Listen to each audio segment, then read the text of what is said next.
Brewing Network. All right, thank you very much. We want to introduce tonight's special guest, Eric Wallace from Left Hand Brewing in the back of the room. Say hi to Eric. Hi, Eric. I was going to say one of the oldest and most distinguished members of the craft beer community, but that sounds mean. Just been around for a long time and super awesome. All right, so what we're going to do is take 30 minutes, drink through 5 beers. We got a lot of work to do. We're going to go through, and I want to leave time at the end to raise your hands if you have any questions. I like to be interrupted, so if you have a question and you're just PT or ADD, raise your hand. I'll answer the question. So we're going to start off first by asking everybody, who's had a fresh hop beer? Awesome. All right. Can somebody raise your hand and give me the definition of a fresh hop beer? Use the hops before they're dried, right after they're picked. And Before they're dried, right after they're picked. That's right. Within 24 hours, that's how we define fresh hop beer. Within 24 hours from field to the kettle, these hops have been picked and used in the brewing process. So that's what we do at Fremont. Luckily, we live in Seattle, so we are 2 hours and 10 minutes from our farmers over in the Yakima Valley. So for this series of fresh hop beers, we decided to really feature our farmers, feature the area of Yakima in our unique region. So we worked for a year with these guys. It's the Peralt, the Smith, and the Carpenter families, who are hop farmers. We worked for a year to design 4 different beers that would start. The first one was released with the first hops that were harvested, and the last one with the last hops that were harvested.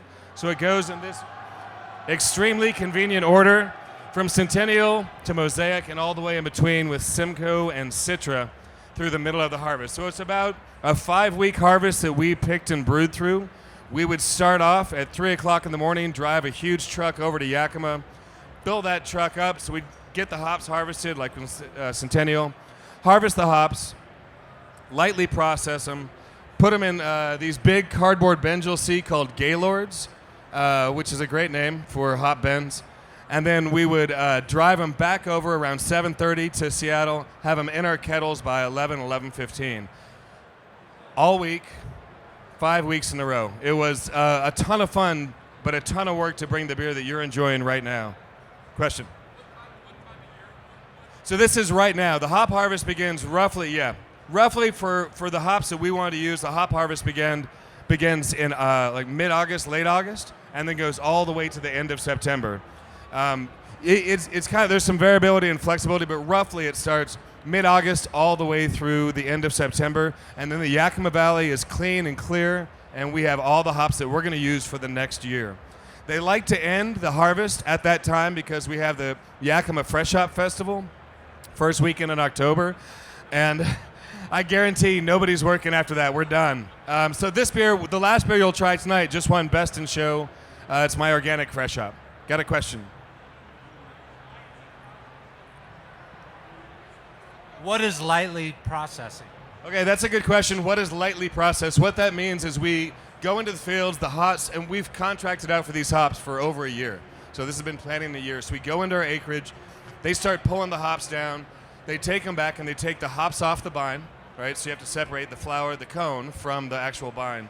And then shaken, cleaned, so we don't want a bunch of extra leaves in there, and they get lightly kilned. Just because we harvest in the morning, so there's an enormous amount of water weight in there. We lightly kiln it, come maybe 30, 35 minutes at a relatively low temperature, spread out. If you've ever been to harvest, spread out in these huge rooms with big fans underneath. It just lightly takes out some of that water weight. But when they go in the Gaylords, they're still extremely moist and resilient. So that's lightly processed. That whole process takes, for the first 1,200 pounds, maybe that took 45 minutes, 50 minutes. So that's lightly processed. You got it, all right. The growers of the hops have the kilns then, or is that something you have at your facility? Okay, that's a great question. If you've never been out to Yakima and seen the hop harvest, it does seem kind of like a mystery.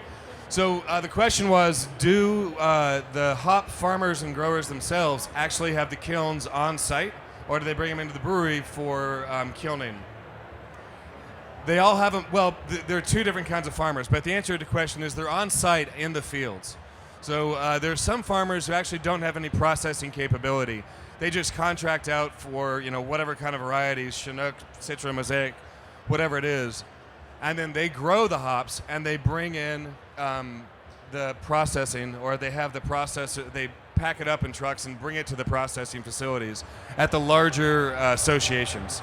So sometimes hop families will run out of acreage, like the Carpenters will, and then they'll contract with you or me to just grow the hops, but they'll bring in their gear, their crew, harvest off our land, bring it over to their facilities, and then process it. The next stage also is usually pelletizing.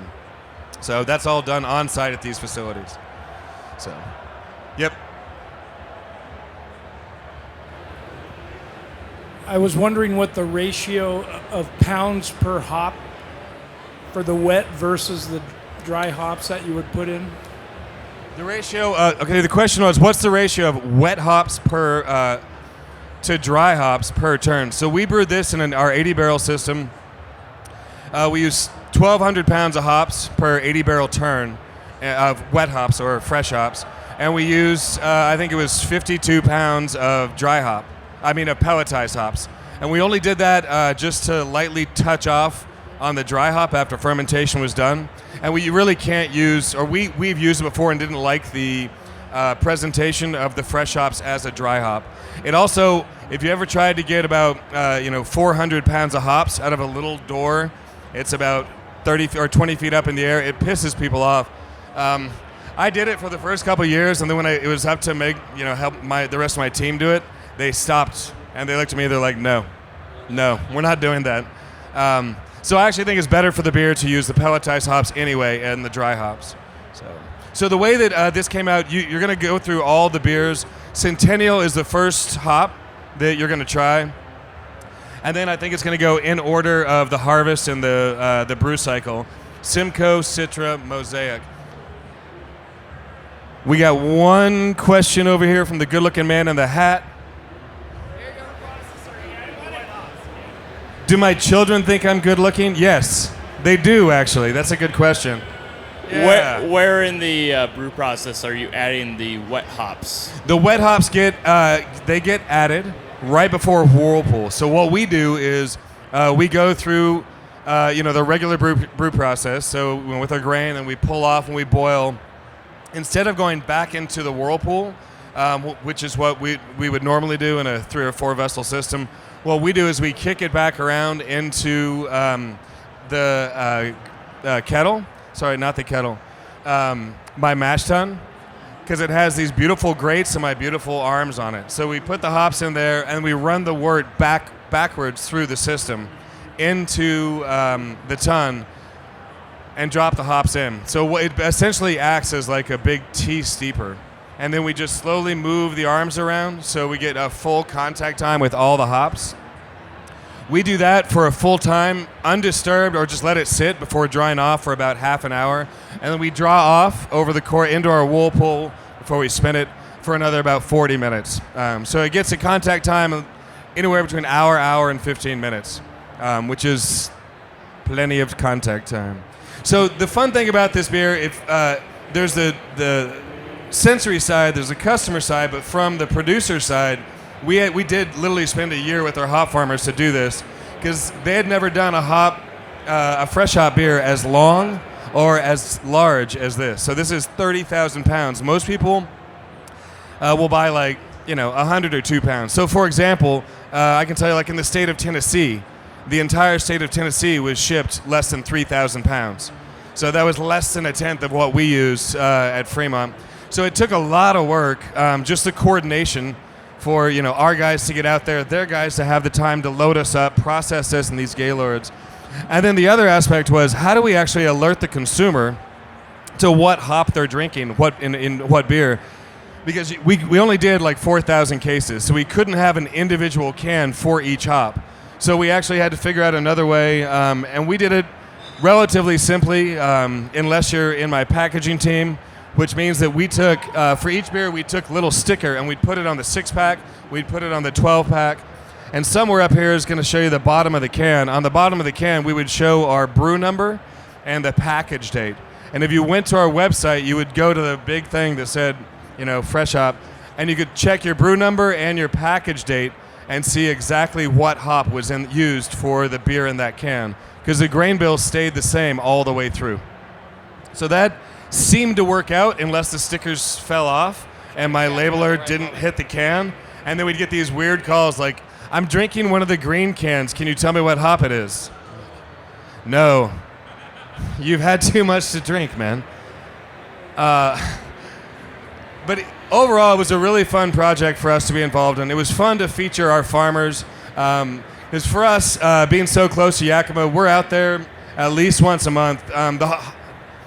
Everybody, all the brewers get the feature and the focus. They become kind of the legend. Everyone wants to talk to them and meet them. But once you've been doing it for a while, the real legends are the guys and the girls on the packaging team, quite honestly, and it's our hop farmers. Because they work the hardest, the longest, and nobody really understands that those are the two of the most important jobs we have in this entire craft brewing industry, packaging and hop farming. So we did these 4 beers throughout harvest, and then we ended on the culmination of this, which is the release of our Cowiche Canyon Organic Fresh Hop Pale Ale. That's a beer that we've been checking time. All right. We've been brewing for 7 years now, and it's a partnership with a bunch of the hop farmers out in Yakima Valley. It's not a normal partnership where they, grow hops, we buy hops, we all go our own way.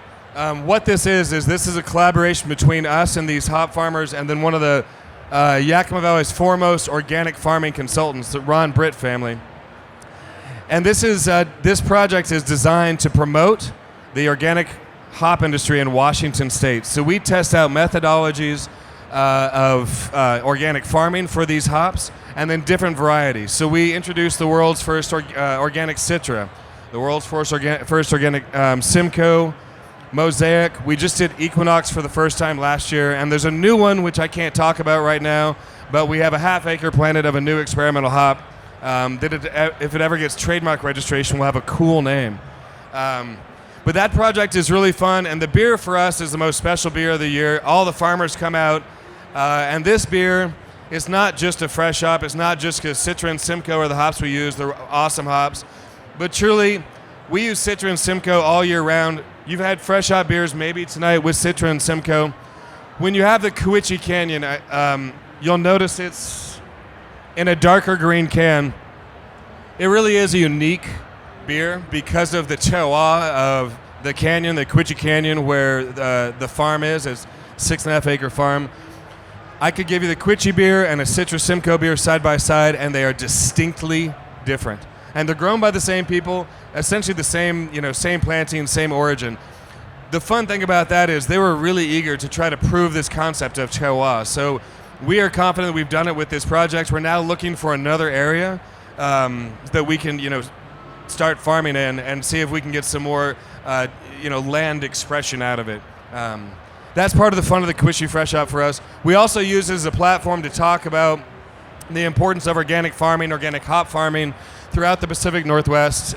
Since we've done this project, we got the FDA to change their federal law. Some people hate us for it, but what that did was it allowed hop industry to actually flourish, because we made it illegal to actually sell a fresh hop beer without using organic hop, or organic beer without using organic hops. It used to be that you could sell organic beer but not use organic hops. Now that doesn't make sense. So we lobbied the FDA, took a little while, and Sierra Nevada was a partner in this. We helped form the Organic Hop Growers, the American Organic Hop Growers Association, or AOGA. It's a great acronym. And since then, we have been promoting organic hops throughout the Pacific Northwest. We've seen now a 10-fold increase in the plantings of organic hops in Washington State alone. And the varieties are nearly identical to what we have access to with conventional hops. So that's part of the fun for us, is using this project and this stage to talk about that great project. Again, focusing the attention for that on our farmers and our friends out in the valley. Because if no farmers, I guarantee you there's no beer. If they weren't making their awesome hops, we would not be here today. And they're coming out with more and more distinct, lovely varieties as we speak. So there you go. That is the Field to Ferment project. We wanted to share the light on that. We have 10 minutes left and one question. You talked about the farming and the farmers. Do you think that the Northwest Pacific is any different for growing hops versus, say, in the San Joaquin Valley? That's a good question. The question was, in the Pacific Northwest, we think we have different kind of hop growing conditions than other areas. He asked about specifically the San Joaquin Valley, which is, we know, an incredibly fertile area. The answer is absolutely yes. Within Yakima, within North Idaho, Moxie, Prosser, over into Oregon, all these hop growing regions, they're all distinctly different.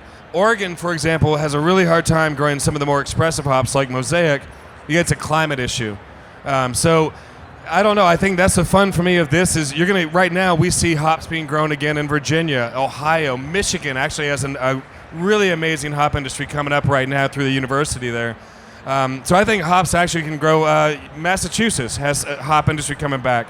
New York, which is a historical home of hops in the U.S., they're coming back pretty strong up in the valley with their craft malting and craft barley growing scene. So I think, yes, part of the fun for this project is this is where we live, this is where we are, this expresses our terroir, our season, but each of us live in a different part of the country. Each of us, I think, for fresh hop beers, you can only make them once. Nothing says your home, to me, in a beer, better than this. I hope that every region starts growing more and more of their hops, and each of the breweries start using their local hops, harvested fresh, put into the beer, so we can all enjoy the difference between Virginia Mosaic and San Joaquin Valley Mosaic and Yakima Valley Mosaic. I think that's part of the promise and the fun of being in this industry. So yeah, grow them in the Joaquin Valley. It ain't easy though. Yeah. I would say, you can absolutely do it, but here's the thing. Everyone talks about growing hops. You got to process hops. Back to that question. So you can grow it, but you got to process it, right? And you have to be able to tell me all the details about the AAUs and the alpha and the beta acids. I need to know this stuff to make my beer.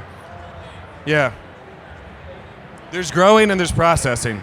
And then there's the storage, just massive amounts of cold storage. But I don't think you start any wonderful dream of a campaign or an idea by saying no.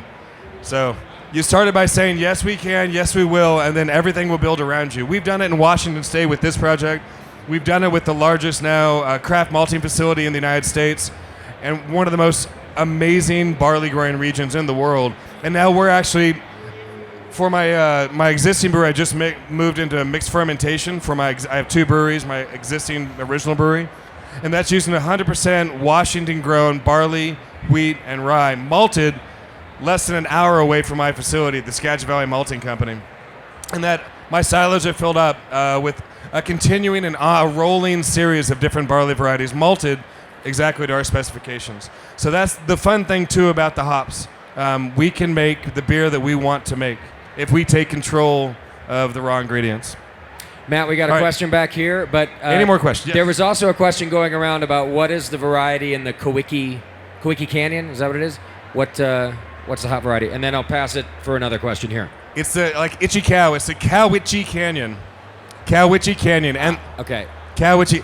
They make fun of us all the time for it. Cowiche Canyon. It's right in the middle of Yakima, the town. It's a lovely area. But the hops for this beer are Citra and Simcoe. Okay. Citra and Simcoe, fresh hop, all the way on the hot side. On the cold side, on the dry hop, we take the pelletized version of the previous year's harvest, Citra Simcoe, and use that as the dry hop. Excuse me. All right, we got a question here. There you go.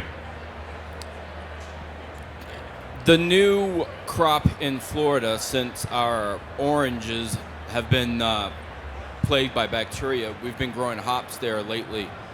Have you had any experience with the different hops out of Florida, like Neo Mexicana or the Cascade that's coming out of there? No, nothing. The Neo Mexicana is the most exciting to me. The question was, have we had any experience with hops coming out of the Florida Panhandle?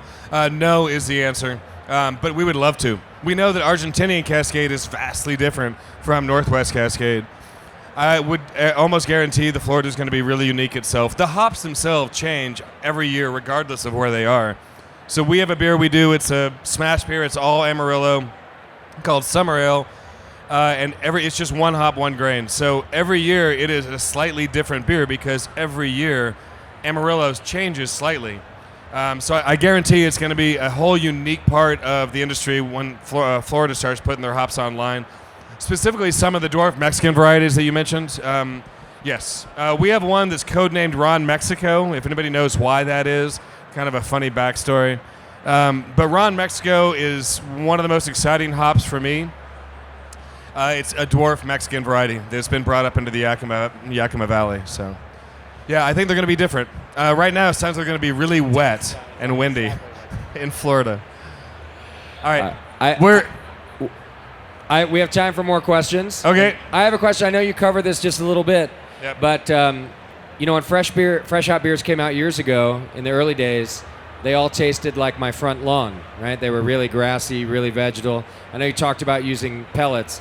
None of your beers are like that, and now I'm not afraid to try fresh hop beers anymore because. Good. So can you explain to me the difference why they were that way in the early years and why they don't taste like grass now? That's a good question. Let me take a swing at it, and then I'd love to hear what Eric says, because he's been brewing longer than I have. But I would say two things. We haven't had real fresh hop beers for that long. The way that we're doing them right now, and a lot of folks are starting to do them, where it is a massive quantity on the hot side of fresh hops. Still, even where we are, a lot of folks do a small dose, but they're still, using a bitter component with the pelletized hops. So I don't think they really, unless you have an overpowering amount of vegetal matter, hop matter in the kettle, I really don't think personally you're going to get a distinct expression of that fresh hop. I think you're going to get more of a traditional beer. So that would be one way I would answer that question is that, it used to be that you were just using a relatively small amount, and it just wasn't enough, right? It was like cowbell. It just wasn't enough. You need more fresh hops, more in the kettle. Part of the reason that I know people have a hard time brewing these beers where we live is ungodly expensive. So it's ungodly expensive. It's 30,000 pounds of hops. And I finally did the value prop. When my CFO asked me at the end, like 2 months before this, she's like, "Did you do a value prop?" I'm like, "Value? Fuck. No, I didn't. But they're on the way." And she's like, "Do you know how much we're not making on this beer?" I'm like, "How much?"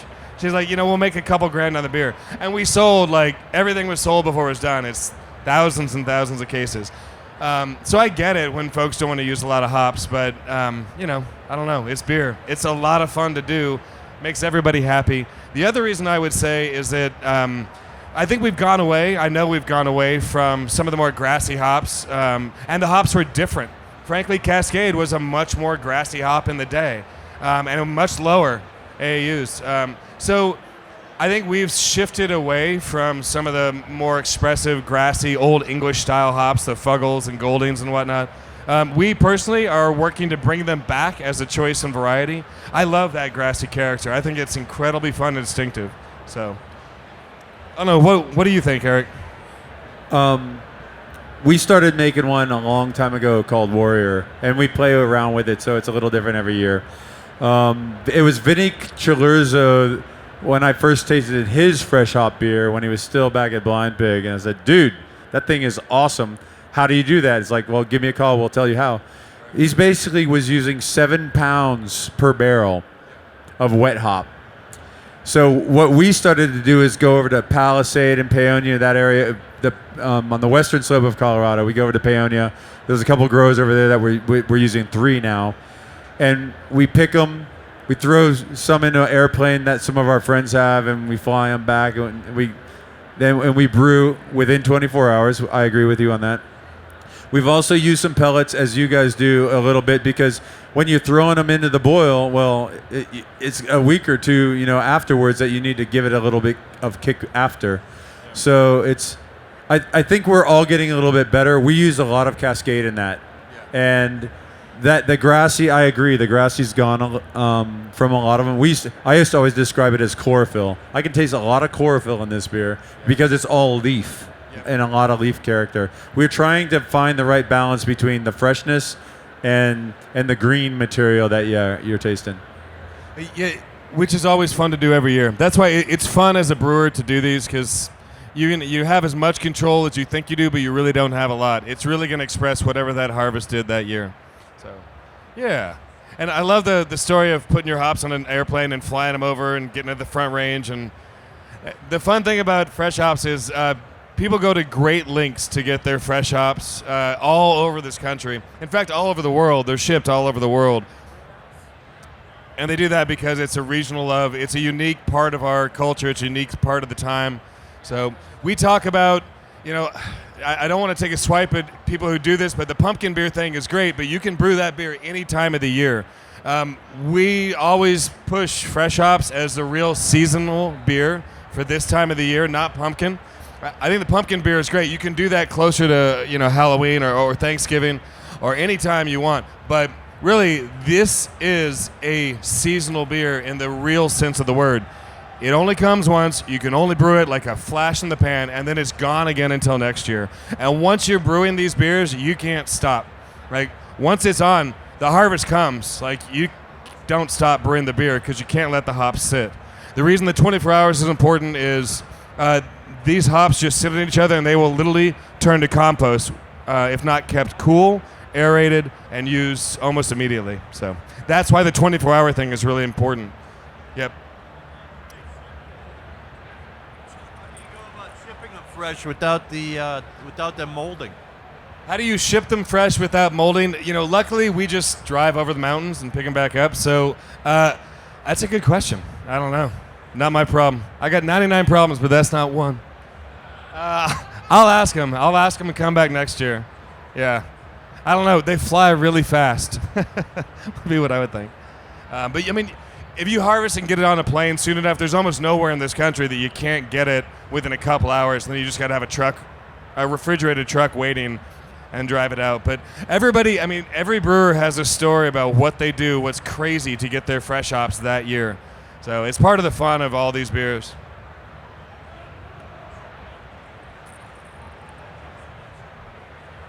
I have more questions specifically on hops. Are there hop growers and distributors here that I can talk to at certain booths that maybe I want to have more in-depth questions about? Okay, that's a great question. Are there any distributors here at GABF? I would say yes. Any in the room?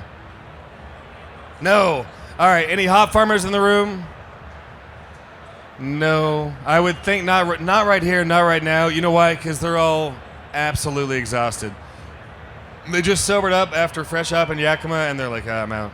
But if you come to CBC, you'll actually get to talk to a lot of hop farmers. They're out there. Or you can just, you can call them up.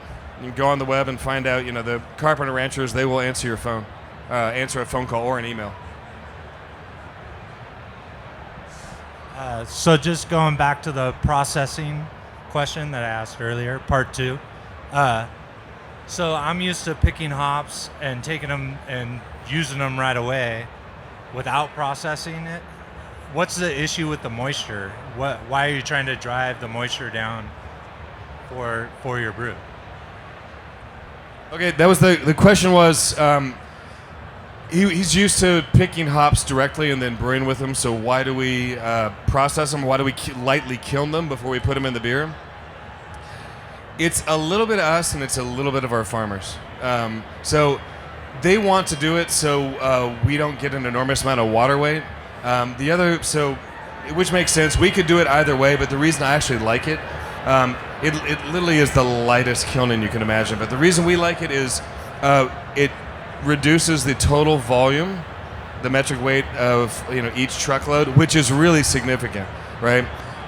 And then we don't want to have all that water put back in our beer. So they need to be moist to be fresh. They need to be resilient. They need to be still a little bit sticky, quite a bit sticky. Actually, I mean, they're wet. You literally feel them moist and wet when you pick them up. But I don't want all that water in the beer. And also, it just increases the spoilage rate. And it's fast. Like, we messed up 2 years ago on the Mosaic, on the Kewitchie Canyon beer.